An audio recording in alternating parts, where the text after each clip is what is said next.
Welcome to Conversations in Integrative Medicine, and in this module I'm going to start to talk about weight control.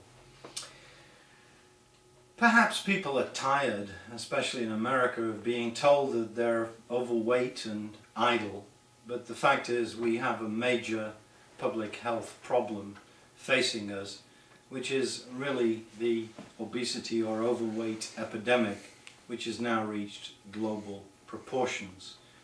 I don't need to belabor the statistics, but a full 2/3 of Americans are overweight, and a large proportion have serious forms of obesity, including morbid obesity. We have millions of people with life-threatening morbid obesity, and we have a significant number with malignant obesity, meaning obesity that imminently may cause death within a short period of time, measured in a couple of years or months. So obviously we're talking about preventing overweight. Well, really we're managing overweight. The emergency is upon us. And I can't stress enough the importance of obesity or overweight as a health concern, not just a cosmetic concern. Much of what I say is not really directed at the young person squeezing into a bathing suit. It's more about the health implications of being overweight. Now, being overweight or being obese does not come as a standalone product in a clinical setting. I've seldom seen a mature individual with obesity that, for example, doesn't have signs of crepitus in their knees as a consequence of degenerative osteoarthritis from excessive stress and weight bearing on joints in the lower extremities. Obviously, we have problems with flat feet in obese people. But obesity comes along with just a litany of potential risks and complications, so many that I can almost read from a list. In one of my books I started to list them. Glucose intolerance is more common. It's a forerunner to type 2 diabetes. There's prevalence of hypertension and abnormal blood cholesterol. What are those factors? Well, again, that's metabolic syndrome. That's the definition of metabolic syndrome. The obese individual has greater cardiovascular risks, more arteriosclerosis, worse outcome with congestive cardiac failure, higher prevalence of pulmonary disease, primary pulmonary hypertension, other disorders, sleep apnea, lung disease, emphysema, bronchitis, cerebrovascular disease, a higher prevalence of cancer, especially of breast, uterus and pancreas, a worse outcome in the case of prostate cancer, if not an increased prevalence. Higher prevalence of gallstones, risks in pregnancy, risks with any surgical intervention, higher prevalence of gout, greater prevalence of infertility, definitely degenerative arthritis, premature death, psychological problems, adjustment problems, poor self-image, and obviously a whole litany of intrapersonal problems can develop when people are not happy with their own body image. Now, if you look at weight control tactics in marketing and sales activity in retail, they really are laughable.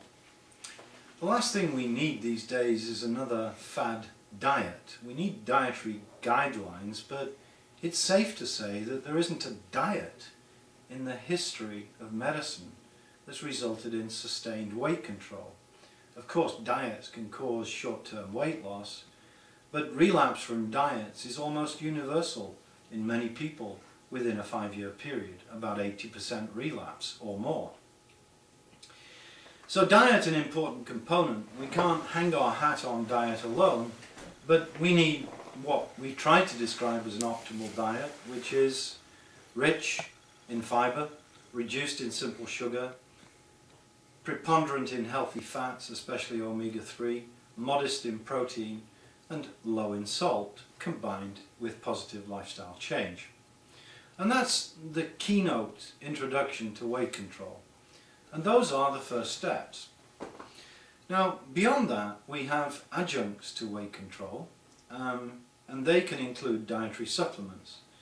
But the Advertising Standards Commissions, or the Federal Trade Commission, have been very down on the idea that standalone weight loss controls can be made for dietary supplements, but they are permitted apparently for drugs, which is arguably not appropriate. But we have a whole wealth of dietary supplements, and they come and go because some of them are fads. We had the use of ephedra combined with caffeine, and we all know about the problems with ephedra used in that context for weight control to boost energy levels and suppress appetite. And of course the safety profile of ephedra did not seem to be acceptable, especially to the mature individual with obesity or an overweight status that had complicating diseases like stroke risk, atherosclerosis, cardiovascular risk. So again, we're getting back to this whole issue of obesity not standing alone and the need to manage metabolic syndrome in many people and impact underlying insulin resistance. So where are we going with weight control? Well, we're going to a much more holistic perspective. We're going to the idea of positive lifestyle change, calorie control, effective diet, specific nutritional interventions, exercise. These are all very important factors. And the causation of obesity is multifactorial, therefore the approach is multi-pronged. So the idea of just using quick fix approaches, fad diets, is absolutely out of the window as we enter the phase now of seriously tackling the nation's obesity problem. Now I'd like to go into some specific weight loss adjuncts and talk about them in perspective, because the use of weight loss supplements in integrative medicine practice is one of the most common phenomena in day-to-day practice. In fact, many people come for weight control, and many integrative medical practices have weight control programs. One of the biggest issues with weight control is behavior modification. And when we look at registers of people who've actually achieved sustained weight loss, there's a good register at the University of Pittsburgh, we find out looking at these individuals that they did gain a positive advantage in sustained weight control by many techniques other than diet alone. And what we do see is the power in behavioral studies of repeated contact with the patient and the use of drugs or perhaps supplements, reinforcing the patient's resolution and commitment to control their weight. So thank you for listening to these general principles about weight control, and please accept there is no easy way out. You cannot lose weight while you sleep. You cannot eat what you want and lose weight. However, if you don't sleep, you may promote weight gain, and we're going to go into that in some detail as an ancillary way of assisting with weight loss. Thank you for listening.